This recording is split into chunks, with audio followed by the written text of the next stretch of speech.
Hi everybody, I'm Eric Wolven, and welcome to Developing Support and Breath Control. If you're on the website, you can download the sheet music that comes with this. It says Schlossberg number 12, Variations. Print that out and play along. So, support is a somewhat confusing topic for teachers and players. If I go to high school bands and help them out, and sometimes you hear the directors, they say, trumpets, support, or project. And usually what they end up doing is playing louder at that point, which kills your projection for one thing. And as far as support, playing loudly is not necessarily support. However, it's very difficult to play loudly and not support on the trumpet. So we're going to be using some loud playing to help us gain control of that support. I think that support should be consistent from one range to another range, dynamically from soft to loud. This is a book right here. It's a great book, Bobby Finley on trumpet. And he says here, he gets a question on page 18, are you suggesting that the support should remain constant no matter what volume I am playing? And his answer is yes. The support must be there to maintain the intensity of sound from pianissimo to fortissimo. Different air speeds should not be a factor in your support. So he's talking about volume and range as well. And also there was a trumpet player named Leon Marion, a very famous lead trumpet, and he said keep the air on. And that's what he's talking about. He's talking about support.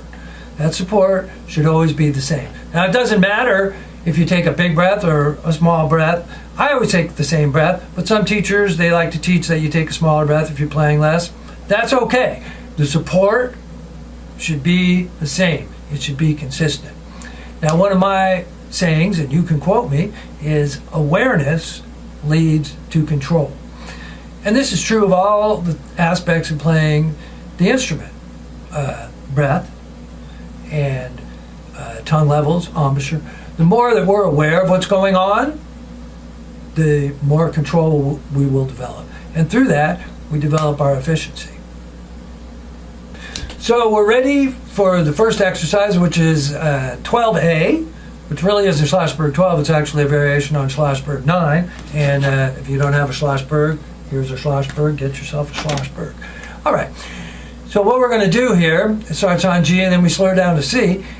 Play at a normal volume. I say mezzo forte. I call that a conversational dynamic for trumpet, just like I'm talking right here. I'm not yelling at you yet. Okay, but easy, just the normal volume of the horn. And then on the low note, we're going to crescendo that note, thinking all, and then crescendo that note into a big, fat, full sound. Now, while this is happening, we want to pay attention to what's going on in the abdominal region. Don't try to do anything. Everything that happens is going to happen naturally.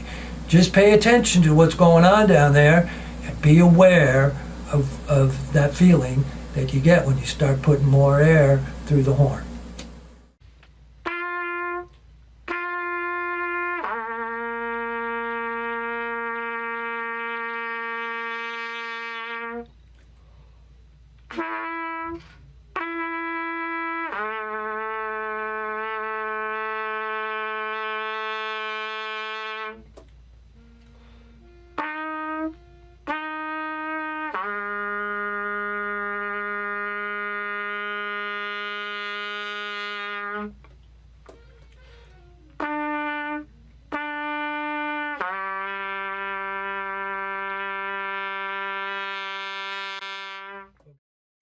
So now you've developed that feeling down there, and I hope you can feel, what your abdominals. I don't like to call anything tight or tense or anything like that when I'm associated with the trumpet.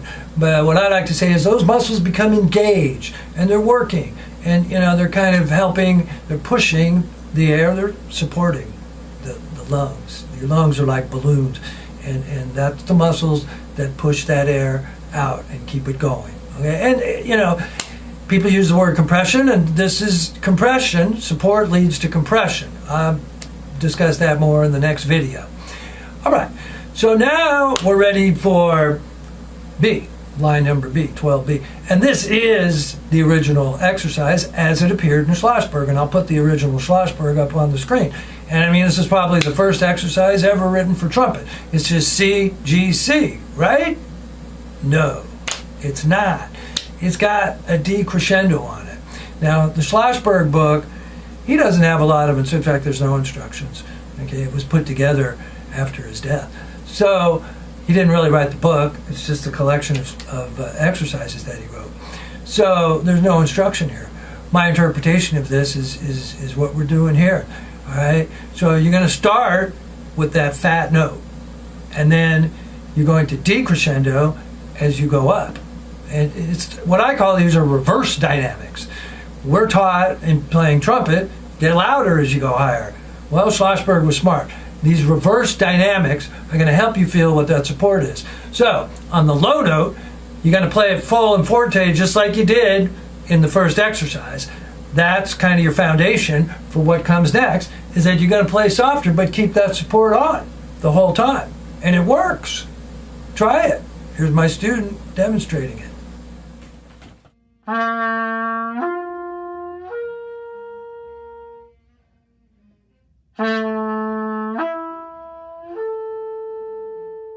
In the next exercise, it's going to go up to the E, and we're going to keep playing softly as we go up, decrescendoing. And I notice I wrote E over that. Now starting here, you can start thinking about the tongue, which is another thing. There'll be other videos about that and how to become aware of that. Here's a book I wrote called Tongue Level and Air. A lot of this stuff's in that book, and there's other videos that I made years ago that go with that book. So check it out on the website. And there should be some links up here. I don't know, over here. There's like a little eye you can click on, and there's links there. So we're going to continue then, and I'm looking at the C and D, but then the exercise D will take you up to G. And then in exercise E, we're going to start with 1, 2, and 3, and work our way up through the fingerings, and finally ending up on playing a high C pianissimo with the support there. That's what you need to do it. So have fun with this, enjoy it, send us a note, and we'll see you next time.